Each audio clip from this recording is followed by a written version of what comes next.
Hey everybody, this is Darren Sabedra again with the Mercury News, Bay Area News Group, East Bay Times, here with Joseph Dycus and Mike Lefkow. We are heading into week 5, guys. We're almost to the halfway point of the regular season. I told you, Joseph, it goes fast. Yeah, it does. It's flown by. I was like, man, we're already in week 5. We're already in week 5. Next week will be week 6, and there are only 11 regular season weeks. So we will cross the halfway point next week. Lefty, how you feeling about this season? Well, the one thing I do feel is that the Sac-Joaquin section is starting to look a little bit more dominant than the North Coast section and the Central Coast section. I'm beginning to think the power has swung up north a little bit. In some cases, in defense of the Bay Area, Serra did go to Folsom and came back with a win, 17-12, close one. But I think you're referring to Menlo-Atherton's trip to Del Oro on Friday, where Del Oro hammered Menlo-Atherton 42-13, I believe it was. And Del Oro also came to the Bay Area and beat Clayton Valley. And there were a couple other games in which the Sac-Joaquin section has definitely shown that to be a tad stronger. Joseph, you saw the top team in the Sac-Joaquin section, Folsom, on Yes. Friday night. They emerged with a 23-15 win, but reading Vic Galley's quotes, sounded like Pittsburgh gave that game away with 4 picks, a blocked punt, blocked field goal that was returned for a touchdown. Did Pittsburgh give that game away, or was Folsom better that night? 100% Pittsburgh. Pittsburgh was the more talented team. And, I mean, I guess you could also say that Folsom deserved to win because they made the plays they had to win the game. But even Folsom's coach, Doherty, he was like, yeah, we probably got one that we shouldn't have tonight. And he also said that they probably should have won the game against Serra, so balances out. But yeah, I mean, Pittsburgh, they gave up a blocked punt. They had a blocked kick returned for a touchdown. Their offensive line struggled to block Folsom's pass rushers, and Jaden Rashada was running for his life pretty much all night. And, I mean... Right, and breakdowns on the offensive line in big games, breakdowns on special teams. Lefty, you've been around football for a long time. That stuff just cannot happen when the teams are even or fairly even. No, it can't. Yeah, I mean, turnovers and mistakes are often what decides a game, especially between two teams that are pretty equal in talent. And, Pittsburgh might have a little better talent than Folsom, but not a lot, not enough so that they can overcome a bunch of mistakes like that. Right. Tip of the cap to Paul Doherty, who's going to bring his Folsom Bulldogs back to the Bay Area on Friday night to play De La Salle. We'll get more into that in our picks, but Folsom coming back here, Joseph, I mean, another big game for them. They've had big games, it seems like, almost every week that they play. And what did Paul Doherty say after the Pittsburgh game as he looks ahead to Friday night in Concord against De La Salle? He didn't really focus on them beating De La Salle last year in the NorCal playoffs. He focused more on their regular season matchup where Zeke Berry returned the opening kickoff for a touchdown to set the tone, I believe, is what happened in that game. And they, I believe, Folsom had either a kick or a punt blocked as well, and so that's why he was talking so much about special teams after the game. He was like, we're really focused on that going into the game against De La Salle. They won the special teams battle on Friday against Pittsburgh. They lost in the regular season game last year against De La Salle, and it turned out to be a 31-10 loss for Folsom, which was their 5th loss in their decade of dominance to De La Salle. They were 0-5 going into that NorCal game last year, and then they won the NorCal game by a point. We'll get more into that game on the picks. One other thing, Joseph, you on Saturday, you went out to see Sacred Heart Prep and Carter Shaw, son of Stanford coach David Shaw, who you saw David on Friday night at Pittsburgh. He was on the sideline watching all that talent on the field. What did you make of Sacred Heart Prep? And that is huge afternoon game they've got coming up on Friday at home, 4:00 kick, which you confirmed. Yes. No lights at Sacred Heart Prep, and they're going to play a Friday game against Los Gatos, which is one of the marquee games of the week. Sacred Heart Prep, they dominated from really the very first snap all Against the way Archbishop Reardon. against Reardon. Yep. And Coach Grebe even said he did not expect his team to play that well that afternoon. So I don't think the Sacred Heart Prep is going to walk over Los Gatos. I think that was kind of everything came together for Prep that afternoon. And with that said, I mean, their ground game was so confusing. Sometimes I didn't know where to look because I thought this guy had the ball and then someone else would have the ball. Oh, so wait, no, you wouldn't want to be a cameraman. No, I would not want to be a cameraman. I felt bad for our photographer, Carl Mondin, because I was like, how do you know who to photograph? Right. Lefty, did that score surprise you? Sacred Heart Prep running clock victory over Archbishop Reardon. Yeah, in fact, I thought I might have picked Reardon to win that game. I think we all did. We all did. And by the way, it did surprise me. And I guess Shaw's son is a pretty good player. Shaw was a pretty good player at James Logan High School. So yes, he was. That one did surprise me. I wasn't surprised Sacred Heart Prep won necessarily, but I thought that was going to be like a 7-point game. Right. And Joseph, you've found out that people actually watch our show. They do. I think it was 3 different people come up to me on the sidelines game, and also I think I was in line to get some concessions, and they were like, didn't you guys pick against Sacred Heart Prep or pick against us? And I was like, yes, we did. And then after the game, I was like, man, that was a bad choice. That was a bad choice. And we're going to, this first game here on our list is Santa Teresa Overfelt. And I also heard it from Santa Teresa coach Steve Pappin for not learning after last year. I picked Leland to beat Santa Teresa and did so again last week. And Santa Teresa won both times. They won in overtime on Friday. Guys want to discuss anything else before we get to the picks? Who is Shaw looking at the Pitt Folsom game? I mean, it doesn't surprise me San Jose State had a bunch of guys they were looking at, but not sure. I didn't get a chance to talk to him on the sidelines. Well, I mean, he was there probably supporting Walker Lyon, who's hurt, who's going to be going to Stanford. And I'm sure he was there. And he was. They were standing on the Folsom sideline, on the Folsom side. So yeah, that would probably make sense that he's supporting his guy. Yep. Well, I know they were looking at Rasheed Williams for a long time, and I don't know if they still are. They trying to steal him from Washington, Lefty? Well, he's committed to Washington, but he hasn't signed. So, nobody's signed yet. Nobody has signed yet. Right. So it wouldn't surprise me if Stanford is still maybe trying to. I mean, I had heard that they were interested in him.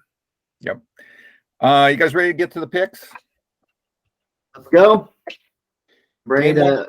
Thursday night. I think Joseph, I think you're planning on being out here. It's going to be in San Jose, Overfelt High. They'll be at home. Overfelt 4-0 against Santa Teresa at 2-2. Last year, these teams played and Santa Teresa won 34-0. Santa Teresa coming off that OT win over Leland. But as you saw in doing your research, Overfelt is a stat machine. They are. So, they average over 10 yards per carry on offense and over 22 yards per carry on over when they pass the ball. So, but also they haven't played the greatest competition. No, Santa Teresa is going to probably be the toughest team they've played to this point. Joseph, who you taking? With that said, I'll take Overfelt. They are playing at home. Steve Pappin, he can get mad at me for picking Overfelt. All right. Lefty, who you got? I'm going to make Pappin happy and pick Santa Teresa. I just think Santa Teresa's schedule has been a little tougher, and this is going to be a little bit more of a challenge for Overfelt. And I also have Santa Teresa, as does Cal Preps. We're now into the part of the season where Cal Preps predicts scores. Cal Preps is predicting Santa Teresa to win 35-17. Game 2 on the list, Los Lomas. Man, Los Lomas 1-3.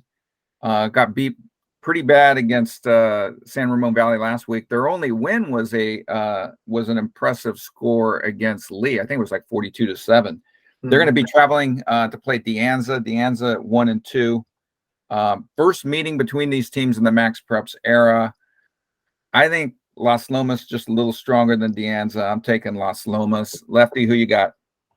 Yeah, I'm going to go with Los Lomas. They have really been banged up, and they start getting some of their key kids back. They're going to be a different team. Joseph, I'm going with Los Lomas as well. All right, and so does Cal Preps' computer is also taking Los Lomas 40-22.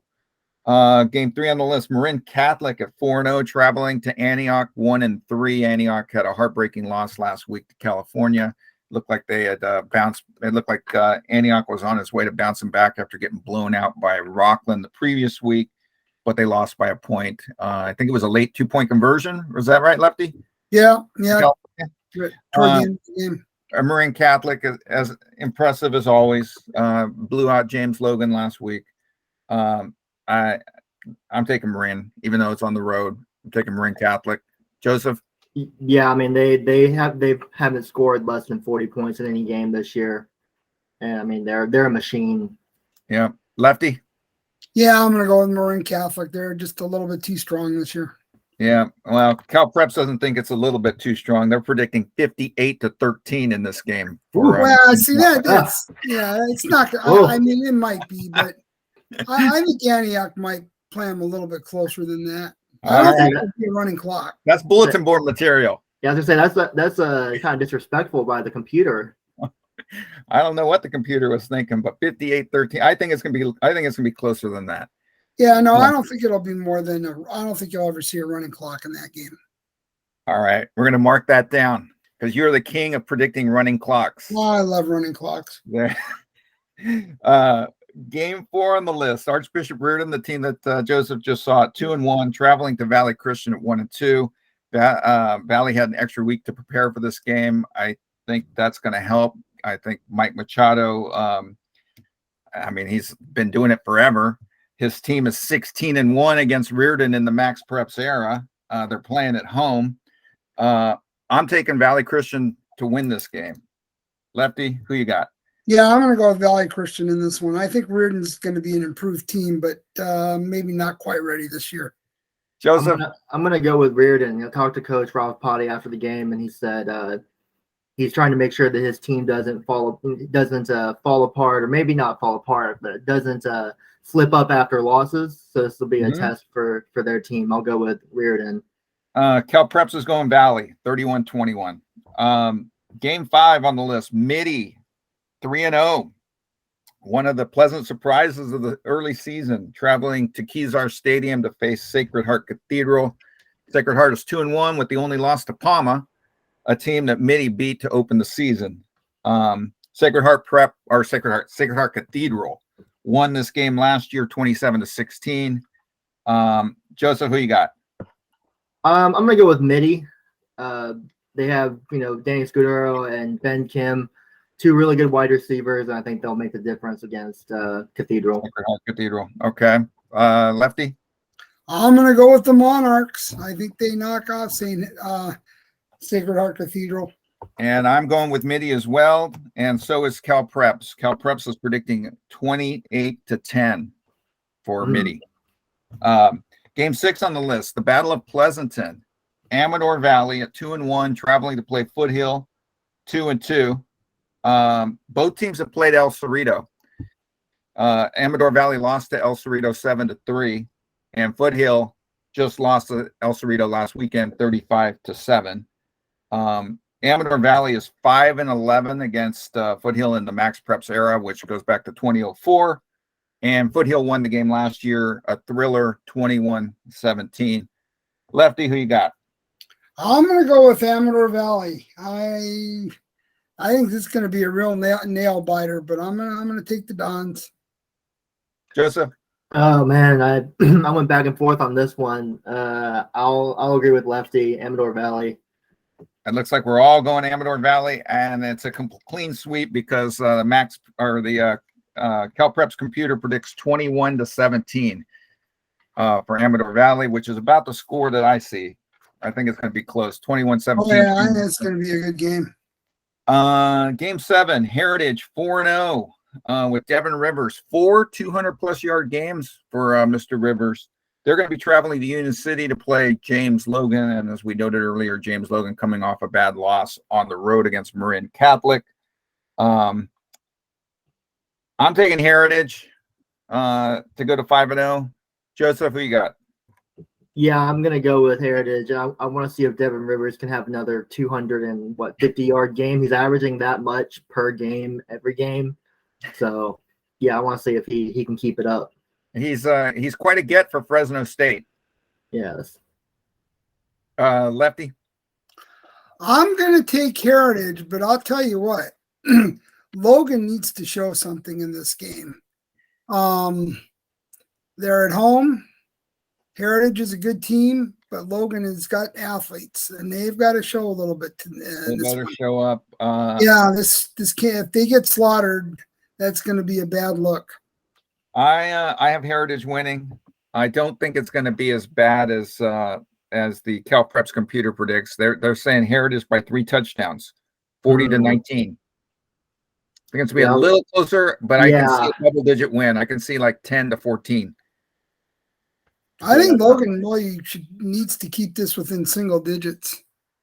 Game 8 on the list. I was surprised that this is a first meeting between these teams in the Max Preps era. Monta Vista at 1-3, traveling to Moraga, where Campolindo returns home. The Conquering Heroes after road wins over Aptos, Windsor, and San Leandro. That's pretty good stretch for Campolindo, right? Yeah, it is. That is a very impressive stretch. Monta Vista limps in after getting blown out by, who'd they get blown out by last week? Was it Liberty? Yeah, 37-13. Yeah. I don't see it getting any better in this game. I see Campo winning. CalPreps predicts 42-17. I could see it being something like that. I'm taking Campo. Joseph, who you got? I'm taking Campo too. Lefty? Yes, I will go with the Cougars. I imagine these teams have played before played a few times before the Max Preps era. Yeah, I was surprised that I didn't see that. Maybe I missed it, but I went and looked at the old search, and it did not. It came up empty, and I did spell Monta Vista with an E. So they might have been in the same league at one time. I know Dublin was in a league with a lot of those schools. So, but I think they probably played before the Max Preps era. Okay, we are in game 9 of the 15 games we're picking. El Cerrito at 4-0, traveling to Vacaville, 2-2. El Cerrito has allowed only 23 points all season. That is one tenacious defense. I saw them in the scrimmage that included De La Salle, Pittsburgh, and Jesuit of Carmichael, and El Cerrito very much held its own on defense. I mean, they hit. They're 4-0 for a reason. I see them going to 5-0. I see El Cerrito winning this game. Lefty, who you got? I'm taking El Cerrito. If El Cerrito wins this game, I could see them going 10-0 for the regular season. Okay. Joseph, who you got? Yeah, I've got El Cerrito too.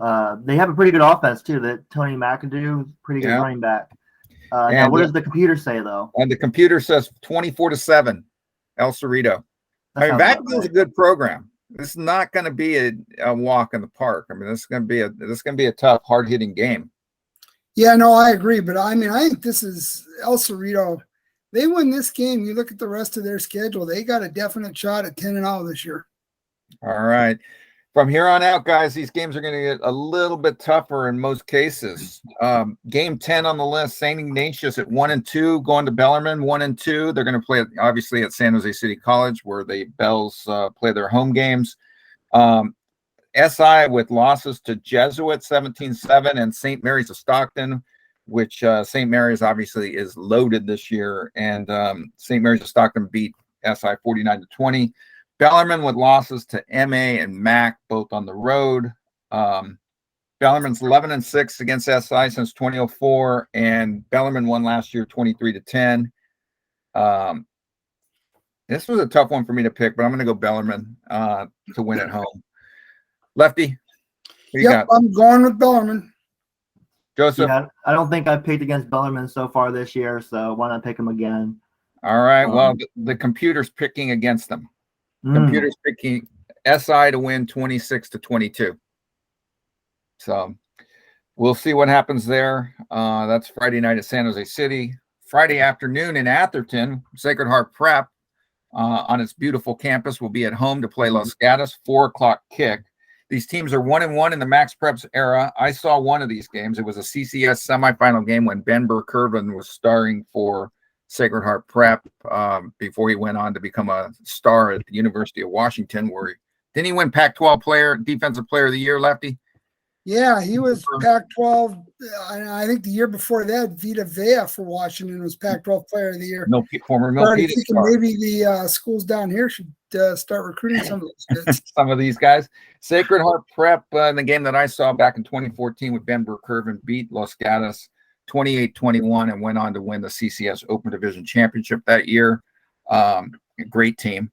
And then in 2019, Mark Crail's team got a little payback, beat Sacred Heart Prep 21-11, also in a CCS semifinal game. I think it's going to be an incredible game. I think it's going to be close. I'm going to take Los Gatos close. Joseph, who you got? I'm going to take Sacred Heart Prep to win. They looked great last week. May not look quite as good this week, but I still think they're going to be good enough to win. But also, wouldn't be surprised if Los Gatos win. So right. Lefty. Yeah, I'm going to take Los Gatos to win this game. I think that's a maybe a little tougher team than Sacred Heart Prep is used to. I don't agree with the computer, which is predicting Los Gatos to win 22-8. I don't think it's going to be 14 points. That's a little No, I don't predict. I take Los Gatos by 3 or less. Game 12 on the list, San Ramon Valley at 3-0. Another, I don't know if is this a pleasant surprise or did we think they were going to be good? What did you think, Lefty? San Ramon going to be this good? Well, when I talked to Aaron Becker before the season, he said his team was young. He was saying both San Ramon and California were going to struggle a little bit this year. But they both come out looking pretty good. So pretty good. This Luke Baker at quarterback is pretty impressive. Yeah, some coach said to me, he goes, Becker, he's always pessimistic about it. And so well, they're going to be traveling to Liberty. Which Liberty's only loss was to Los Gatos. I know it was a pretty bad loss. I think it was like 31-0 or something like that. But they're going to be at home to play San Ramon. First meeting since 2006. So 16 years ago, San Ramon won that game 26-7. San Ramon coming off that impressive win over Las Lomas, and Liberty. As I think we've noted that they beat Monte Vista last week, right? Is that who they beat? I'm taking San Ramon to win by maybe a touchdown or two. What about you, Lefty?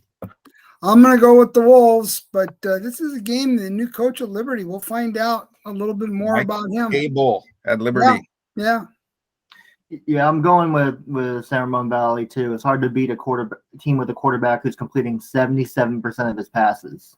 Yeah, that's pretty impressive. The computer predicts a very close game. San Ramon 28, Liberty 24. Does that sound right? That sounds good. Yeah. I think it's going to be a good game. All right, 3 more to go. Joseph, you're going to be at this one. Menlo-Atherton limping in after getting routed in the Sierra foothills against Del Oro Loomis. Coming back to the Bay Area, and boy, they don't have an easy one. They're going to be going to Wilcox, 3-0. These teams have quite a history. They're 3-3 against each other in the Max Preps era, and in 2019, which was Steve Pappin's last game as the MA coach before they parted ways, Wilcox won 42-35. And in 2018, which was Adir Rabapati's last season with MA when they won CCS, NorCal, and a state championship. They rallied from way down to beat Wilcox 33-28. I think that was Troy Franklin's freshman season with MA. I was at that game, and MA won that one 33-28. I think this is going to be a thriller, but with Wilcox having 2 weeks to prepare, and that veer is really tough to stop. Yeah. I'm taking Wilcox. Joseph, who you got? I hate to agree, but I'm going with Wilcox too. I've actually seen now both of these teams play this year, and man, that Wilcox offense is just 4 yards, 5 yards, 4 yards, 5 yards, taking up the entire quarter to go down the field and score a touchdown. Lefty? Yeah, I'm gonna go. I'm gonna go with Wilcox. I flipped back and forth on this one a couple times, but I think Wilcox will play ball control and win the game. So we're all going Wilcox. Cal Preps predicts a very high-scoring game, 40-31 for Wilcox. I don't know about that because I think Wilcox might try to take the air out of the ball, and they don't want Jurion Dickey to hurt him.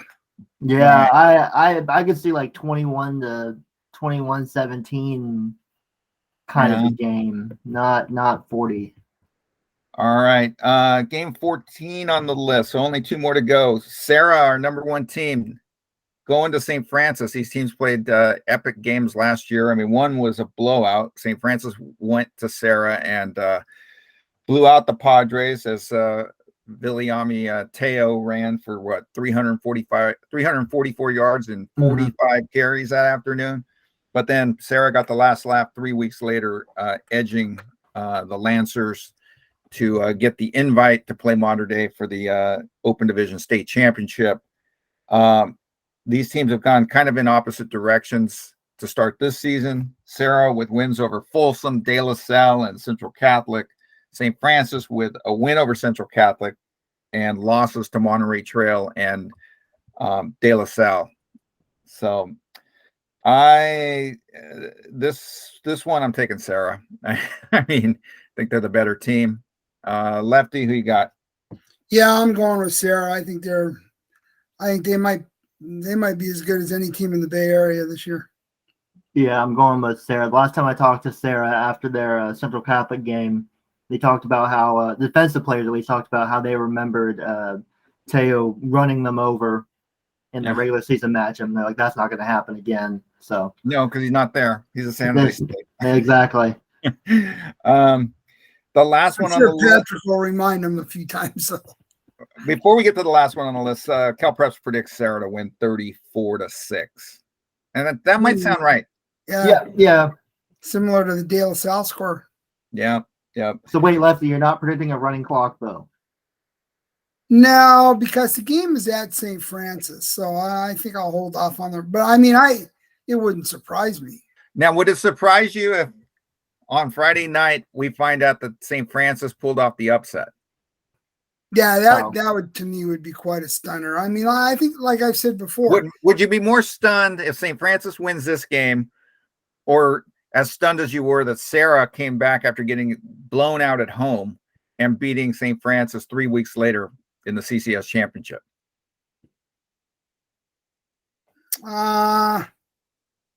I'd be more surprised if St. Francis won this game. Okay. I nothing against St. Francis. It's a great program, but it is a great program. They're a little bit down this year, and Serra is at the top of its game. Yeah, no doubt. I've been waiting for this last one on our list to hear what you guys have to say. It's going to be Folsom 3-1 with a 5-point loss to De La Salle at home, going against De La Salle. Folsom lost to Serra by 5 at home, and then De La Salle lost to Serra by 3 at home.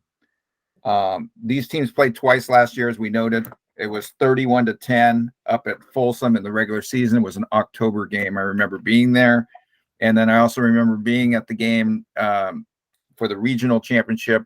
I think that was early December, where De La Salle scored 2 early touchdowns. They were up 14-0, and then Folsom came back, took the lead. De La Salle scored with about 2 minutes to go, and Coach Allenbaugh goes for 2. And I believe it was Zeke Berry who got stopped at the goal line, and De La Salle never saw the ball again. And Folsom won 28-27. Folsom has wins over Monterey Trail, Edison of Stockton, and Pittsburgh. And De La Salle has wins over Monterey Trail, St. Francis, and then the win last week over Cathedral of San Diego, which beat Folsom in the state championship game last season. I'm going to let you guys pick first. Lefty, you get the first call. Well, I really flipped back and forth on this one several times, but I'm going to go with De La Salle. There you go. Joseph. Oh man, I wanna go with De La Salle. Then I'm like, oh, I want to go with Folsom. Then we'll go De La Salle. I mean, seeing Folsom in person, they're so disciplined. Mm-hmm. They just didn't make mistakes against Pittsburgh. But at the same time, when I watched that Pittsburgh game, Pittsburgh was the more talented team. And I wonder if De La Salle is the more talented team who also doesn't make many mistakes. So that's my long way of saying I'm going with De La Salle. They're playing at home. I think it's going to be like 17-13, though. It's going to be a low-scoring game. I went back and forth as well. And I know De La Salle's dealing with a number of injuries, although I wouldn't be surprised if some of those guys are back for this game, given what happened last year. And I'm guessing that they'll be that they were just healing up for this game, but we'll see. I think it's going to be close. I think the Spartans are going to win, but I think it's going to be somewhere in the neighborhood. What'd you say, Joseph? Like 17-13? Yeah, it's going to be really I think it's going to be around there. 17-14, 17-15, something like that. Cal Preps, the computer went back and forth too, from what I hear, and decided to go with Folsom, 24-23.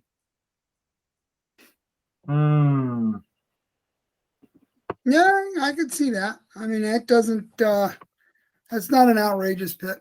Nope. So we will see. It'll be something if Folsom could beat them twice in what would it be? Twice in 10 months at De La Salle.